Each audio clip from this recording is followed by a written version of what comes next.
The Vegas Sphere. Remember that? It's currently in Las Vegas, and it's a huge ball. If you were to do a movie about Las Vegas, which I don't really do that anymore. There aren't as many movies where here's a big gambling movie. But if you were to depict a film in Las Vegas, this ball is a part of the skyline. So last year I did this video called The Death of the Vegas Sphere, where I delve into the Vegas Sphere, I delve into like the sheer amount of money that they lose every year, and being like, I don't think this is sustainable. This doesn't really make sense financially for this to keep going. Today I thought it would be interesting to like do a little update since it's been a year. Is the Sphere still bleeding hundreds of millions of dollars? Are the ads still disturbing the residents of Las Vegas? And what's been going on there in general? What's going on with Sphere? Now, one thing that's been going on is the Wizard of Oz show.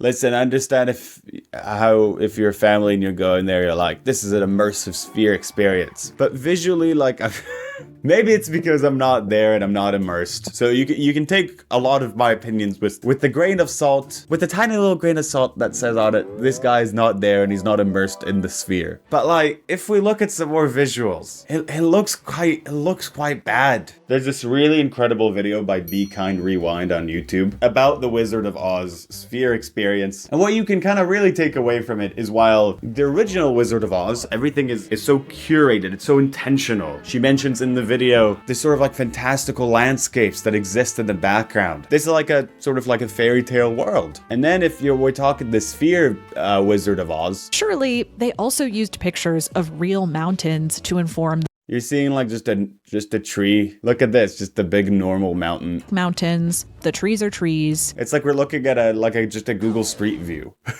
There's also criticism over use of AI. So for example, I really want to see Dorothy with her shoes on at this frame, but I don't. Using these generative AI techniques, I can now show the shoes in a future one that we could not see her feet. I mean, Be Kind Rewind's video goes over all of this. But in general, just this idea of like, we took the Wizard of Oz and we expanded it beyond the frame, to me feels like so needless, so lame. The Wizard of Oz was shot in a specific frame intentionally, right? You're like, the goal is to use composition to create a very specific visual. But you know, it seems like this is still a very successful thing. People have given it 4.6 stars, so they're gonna keep showing it. I can have whatever opinions I have, but they're gonna keep showing it. So then now let's talk about the residencies happening. So in my last video, I'm trying to remember who were the residencies from that video. It was the Eagles. I remember the Eagles, and there was another band, and everyone's average age in those bands was like 60. I think like minimum age. I think partly because creating the visuals for the Sphere takes so much time, and then you kind of, so to try and kind of make that money back, you really need quite a long residency often. Just everything to do with the Sphere is so fucking expensive. So now we have bands like the Backstreet Boys doing it, we have Metallica doing it, which again, I mean, not necessarily 60, but follows kind of the same pattern of like, it's bands at a way later stage of their career. They have the ability to stay trapped in the Sphere for a while to an extent that maybe pays off the amount that was spent to produce these shows. And then what was I talking about? Sorry, I just got a little distracted. It just smells so good in here. Like a nice fresh smell. It must be thanks to this Azuna air freshener I got. This right here changed everything for me. Up until now, I've had these sprays or like plug-in scent things in my bathroom. They run out quickly. I start panicking. I start screaming. I start crying. I'm like, now I'm left with all this goddamn plastic. What am I supposed to do? But thanks to Azuna, who are sponsoring this, every time I walk into my bathroom, I get to smell something so nice that lasts up to 90 days and is a lot more sustainable. And what's so nice is that instead of getting something that is just the existing bad smell, like let's say after you cook or something like that, instead of getting that plus fragrance on top of that, I'm walking around and I'm smelling something so nice and fresh, a lot more neutral, I guess. They also have a spray that you can use for quick fixes. Spray. This thing smells so fresh that the other day I had thousands of orange juice vendors knocking at my door. Knock, knock, knock. Can we please buy some of your oranges? And I was like, guys, I'm sorry. It's Azuna's Simply Citrus smell. That's what you've been smelling. Then they started crying and then I just shut the door on their face.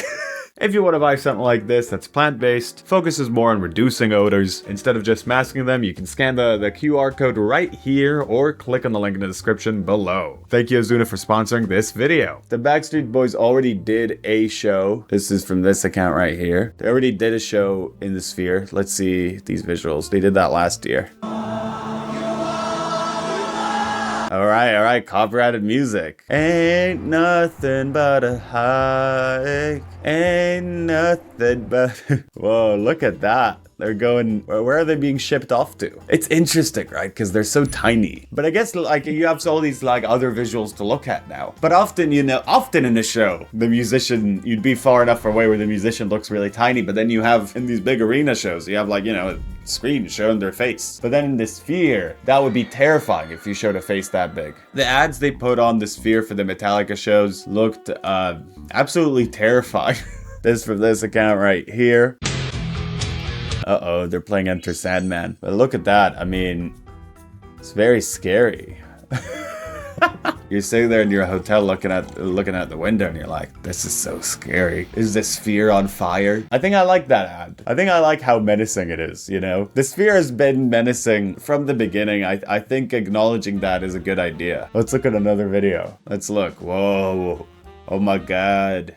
Me, I think having like a storm like that, like flashing lights, you know, this from this account right here, flashing lights as you're driving. I really don't think that should be allowed. I'm assuming the Sphere serves as enough of a distraction as it is. So I really think just don't flash lights at people. They're driving. So reportedly, the Sphere is continuing to lose money. Last year, 2025, the Sphere has recorded an annual operating loss of over $200 million. Fuck me. But apparently, this is unbelievable news. If you're a Sphere head, any Sphere heads out there, if you're a Sphere head, a sphed, as we call you, behind your back, there are some good news that I will be revealing a bit later, I guess good news. There's quite a lot of reasons as to why the Sphere is probably losing money. I calculate the operating costs in that last video. They're ginormous, they're gigantic. It's so hard to turn a profit on something like this. So that's obviously a big reason. Another big reason is the fact that tourism in Vegas in general is down. It's reported that in 2025, there were 11% less tourists in Vegas than the previous year, with the hotels themselves even having lower percentages. So, you know, obviously if it affects Vegas as a whole, it affects the Sphere. With that said, and that's the fact for the spheds out there that I said I'll let you know about. In 2025, in Q4, the last quarter of the year, the Sphere reported an income I love saying a sentence like that. The Sphere reported an income. The ominous blob reported an income of 28.9 million. So it might be that they're starting to report a profit. It is Q4, which is when most things like that make more money in Q4. So it could be indicative of a better future for the Sphere. It could just be a thing of that quarter specifically. But they did finally make a profit. So good job, Sphere. Just so you understand how much this thing can bleed money. In 2024, around when we made that video, the Sphere has grossed $420 million from ticket sales. Just from ticket sales, they also have advertising. And then they lost money. $420 million in ticket sales is the highest any venue has grossed annually, ever. It just costs just stupid amounts to operate. It doesn't make any fucking sense. So because of that, because of the bleeding money thing, it's becoming easier and easier for just whatever ad to be put on the Sphere. Just like, let's put something there. They're offering us money. Prediction Market. I'm not saying the name of the fucking website. There was one of those fucking websites, which reportedly they're like they spent $450,000 on their placement, but only $1 on the design. That makes me feel stupid repeating that, because that's clearly like what they like agreed on in the marketing brief for this whole sphere thing. They didn't spend $1 on the design. They had someone whose job it is to come up with a marketing campaign, come up with this. The sphere apparently commissioned a video for Cat Day. Some people say that it's like it was commissioned by some millionaire or something, but it seems like it was the sphere. The perfect way to celebrate International Cat Day. Again, dude, this just seems so distracting if you're driving. Yeah. All right. Yeah, it's funny cats, you know. It's from this account. Let's mute the music. That's so bad. For the driving thing. That's just insane. Okay. Well, I mean, it's funny cats, you know. I don't want to be this sort of guy. I don't want to be anti-funny cats. I think I said something in the last video about how they almost built a sphere in London, but then they didn't. They ended up not. But apparently a new sphere is on its way. And it's in Abu Dhabi. So there's going to be another sphere.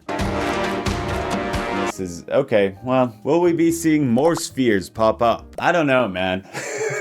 I don't know. I don't know if this is gonna. I don't know. I wonder what happens if they do end up going bankrupt. What are you doing with that thing? It's so gigantic. It takes up such a huge space in the city. Guys, if you want to see more Evil Pinely forever, make sure to like and subscribe. This summer, I'm not doing Evil Pinely Summer. I'm doing it's the Minions movie is coming out sometime in July. I'm thinking of doing a Minions month. So you could try and tell me in the comments if you want that idea to happen. A month where I do videos related to the Minions. You can tell me if you want that or try and deter me from doing that, which might just make me want to do it more. Thank you guys so much for watching. Please subscribe. I'm at 200k. I'll do a video about air, which I don't know what that means. So that's for the future to figure that out. Subscribe.